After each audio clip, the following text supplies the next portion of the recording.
So now students, let's start with Pascal's law.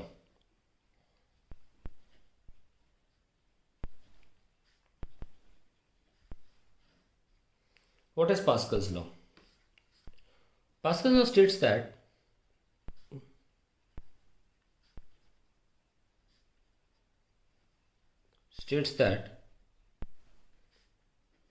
if pressure is applied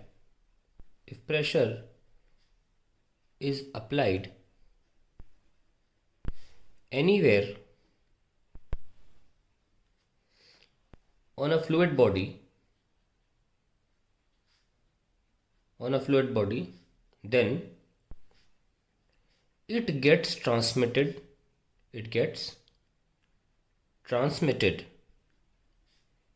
equally everywhere inside the fluid body,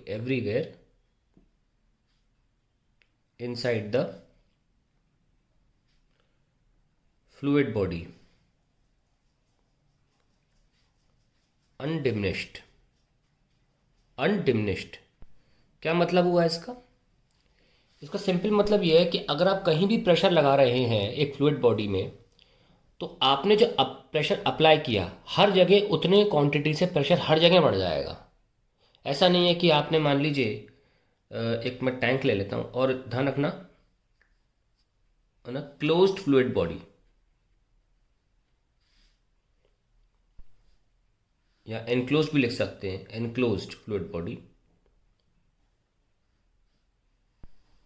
ये मान लीजिए एक tank है और ये पॉइंट मैंने एक एक्स ले लिया, एच हाइट नीचे ले लिया, तो अभी ये क्लोज्ड है, तो इसमें एटमॉस्फेयर का कोई प्रेशर नहीं है, इट इज़ क्लोज्ड। ओके ना, अगर मैं इसे ओपन कर दूं, अभी एट पॉइंट एक्स इस पे प्रेशर कितना है, H rho g, it is not open to atmosphere. अब मैं अगर इसे एटमॉस्फेयर के लिए ओपन कर दूं,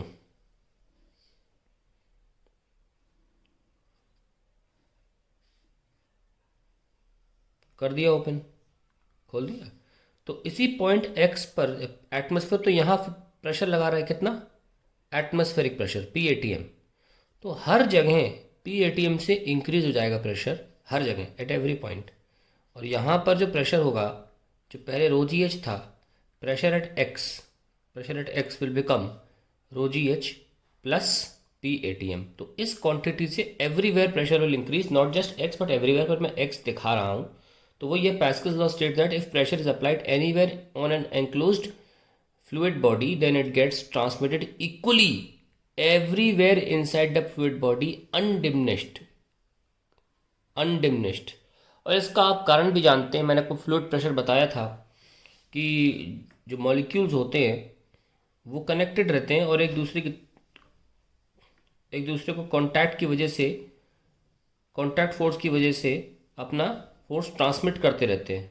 तो जब यहाँ प्रेशर लगता है तो there is a transmission of force, the compressive pressure बताया था मैंने, compressive force to every molecule, क्योंकि इनमें कंटिन्यूटी है।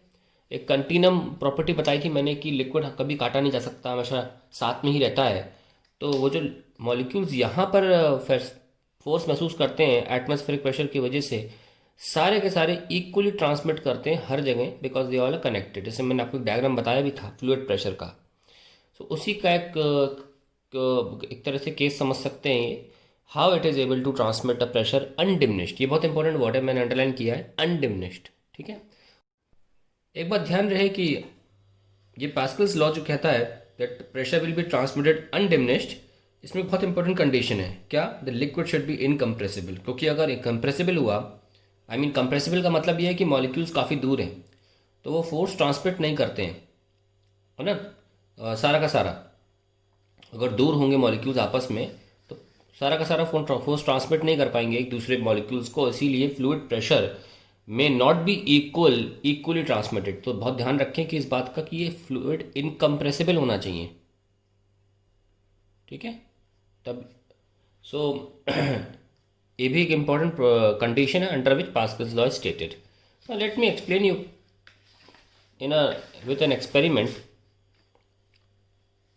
सपोज एक कंटेनर है आपके पास, एक पिस्टन से एक सिलेंडर मान लीजिए, और उस पर एक मैंने लिड है रखी हुई, ओके, और लिड अलग करती है लिक्विड को बाहरी एटमॉस्फेयर से। सो ये एनक्लोज हो गया, और आई चूज अ पॉइंट से x and I put a container, okay, I put a container on this lid. Obviously container का कुछ वजन तो होगा, तो कंटेनर का वजन कुछ फोर्स लगाएगा, और that will be force per unit area as pressure.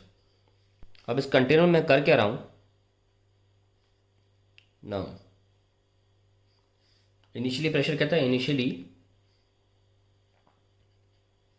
Pressure जो था वो था रो जी एच, ठीक है। और बाद में क्या हो गया, कंटेनर रखने के बाद pressure at X, P X is equals to after putting container, okay. अब कंटेनर के साथ साथ मैं इसमें कुछ लेड शॉट्स भी डाल रहा हूँ। What are lead shots? Lead shots are spherical lead balls, okay, lead की बनी हुई स्फेरिकल बॉल्स, ये इसमें मैं इंक्लूड कर ऐड किए जा रहा हूँ। Now what have I done, इसमें प्रेशर तो अपने लिक्विड कॉलम की वजह से तो है ही, H height rho ji H, at the same time there is an external pressure, okay. This external pressure is due to the air, lead shots and container, okay, ये सब मिला के है इसमें। तो यहाँ से पी एक्सटर्नल आता है। Now what I do, I add some more lead shots, adding some more lead shots, so there will be a change in pressure delta px। सीधे चेंज लिख रहे हैं हम, सीधे चेंज फॉर्म में लिख रहे हैं।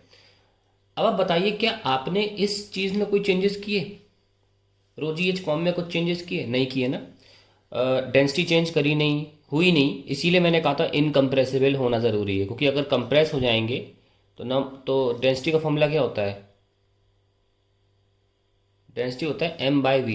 तो कंप्रेस होगा तो कम वॉल्यूम में the same mass will come, है ना, तो density will increase, so rho ji H बदल जाएगा। इसीलिए पास्कल लॉ में स्टेटेड है कि the liquid should be, fluid should be incompressible. That is the most important point, कि यहाँ पे डेंसिटी बदल जाएगी। फिर जब ज़्यादा लोग एक जगह पर रहने लगते हैं तो हम कहते हैं पॉपुलेशन डेंसिटी बढ़ गई, तो वो यहाँ पे हो जाएगा। इसीलिए so we are considering liquid to be incompressible, so rho ji H में कोई चेंजेस नहीं आएंगे, इसलिए डेल्टा फॉर्म में रो जी एच जीरो हो जाएगा। नाउ एक्सटर्नल प्रेशर में चेंजेस आएंगे, यस और no, because of the adding more lead shots, delta P X. तो आप देख सकते हैं क्योंकि delta P external. Now from this equation we see that since the change in pressure is independent of density,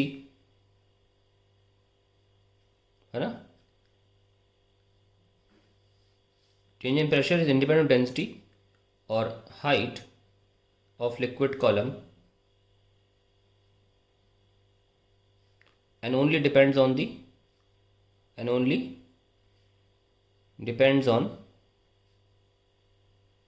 the external pressure। अब क्योंकि height पे depend नहीं कर रहा और डेंसिटी पे डिपेंड नहीं कर रहा, इसलिए चाहे कहीं पर भी आप देखेंगे, सपोज ये x1 पॉइंट है, ये x2 पॉइंट है, ये x3 पॉइंट है, क्योंकि h पे डिपेंड ही नहीं कर रहा, तो कोई पॉइंट बहुत ऊपर हो, बहुत नीचे हो, बॉटम पे हो, वॉल्स पर सारा का सारा प्रेशर इक्वली ट्रांसमिट होगा, क्योंकि ये हाइट पे, डेंसिटी पे, किसी चीज़ पे डिपेंड नहीं कर रहा। डिपेंड किस, डेंसिटी चेंज नहीं हो रही है, ध्यान रखना, डेंसिटी मुझे नहीं लिखना चाहिए वैसे, क्योंकि डेंसिटी चेंज हो गई तो प्रॉब्लम आ जाएगी। Anyways we have considered incompressible, तो I should not be writing independent of density, because of the fluid is compressible, then density will come into play, okay. So I should only write height since the change in pressure, क्योंकि इसका मतलब pascal का law जो है वो इस बात के अंतर्गत लिखा गया है, condition based, that density should not change, hence we should always take an incompressible liquid। So since the change in pressure is independent of height of liquid column and only depends on the external pressure, hence the pressure is equally transmitted, pressure कौन सा वाला, external जो लगा, is equally transmitted.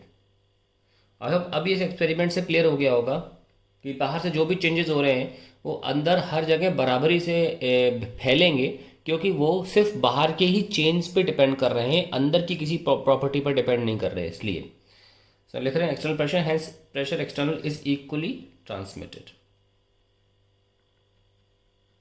ये लीजिए, that is the Pascal's law.